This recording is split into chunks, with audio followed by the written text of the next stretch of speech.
एक वक्त की बात है कि एक दूर दराज बादशाहत में एक खूबसूरत शहजादी नादिया रहती थी। इसकी मुस्कुराहट से बागों में फूल खुलते, इसकी आवाज से चिड़ियों की चहकार गूंजती।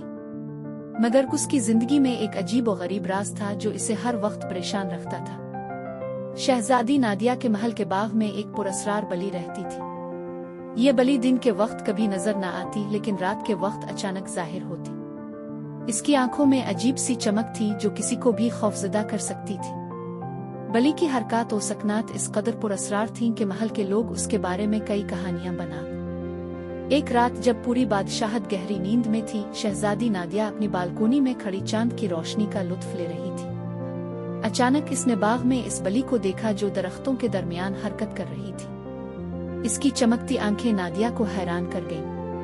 नादिया ने फैसला किया कि आज वो इस बली के राज को जान कर रहेगी। नादिया चुपके से बाग में गई और बली के पीछे पीछे चलने लगी। बली इसे एक पुराने कुएं के पास ले गई जो अरसे से वीरान था। अचानक बली कुएं के अंदर कूद गई। नादिया ने हिचकिचाते हुए कुएं में झांका और इसे एक रोशन रास्ता नजर आया। इसने हिम्मत करके कुएं में कूदने का फैसला किया।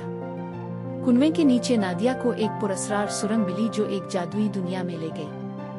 यहाँ हर चीज अजीब और गरीब और पुरस्रार थी। नादिया ने देखा कि बली एक खूबसूरत परी में तब्दील हो गई है। परी ने नादिया को बताया कि वो दरअसल इस जादुई दुनिया की शहजादी है और एक बदी की जादूगरनी ने इसे बली की शक्ल में तब्दील कर दिया है। परी ने नादिया से कहा कि सिर्फ वही इसे इस बदी की जादूगरनी से निजात दिला सकती है। नादिया ने हिम्मत और अज़्म के साथ परी का साथ देने का फैसला किया।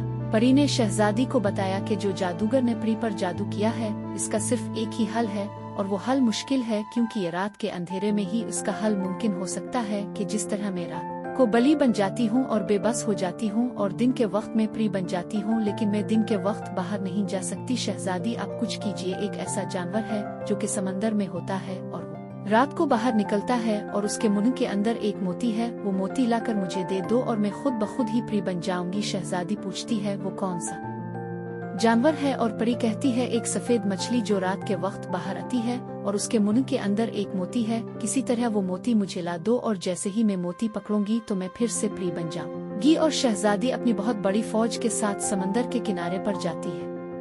शहजादी और उसकी फौज समंदर के किनारे रात गुजारते हैं। आधी रात के बाद अगला वक्त शुरू होता है तो समंदर के अंदर से एक अजीब सी रोशनी बाहर आती है और साथ ही सफेद मछली बाहर आती है। ये मछली बहुत बड़ी और बहुत खूबसूरत होती है और उसकी आंखें भी बहुत खूबसूरत होती हैं। शहजादी के फौजी इसको पकड़ लेते हैं और पकड़कर इसको पीछे से बांध देते हैं और जैसे ही वो बांधते हैं तो मछली अपना मुंह खोलती है तो इस भी उम्मीद और हिम्मत थी।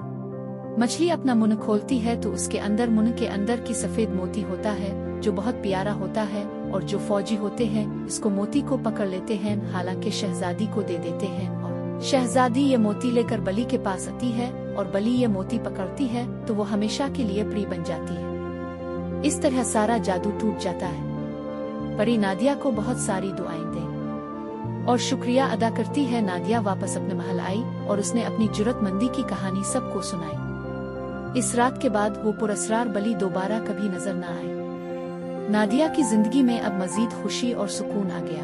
वो हमेशा इस जुर्रतमंदाना मुहिम को याद करती और अपने लोगों के लिए एक मिसाली शहजादी बन गई। इस कहानी ने ये सिखाया कि हर मुश्किल के पीछे कोई ना कोई राज होता है और हमें अपनी जुर्रत और अज़्म से इसे हल करना चाहिए।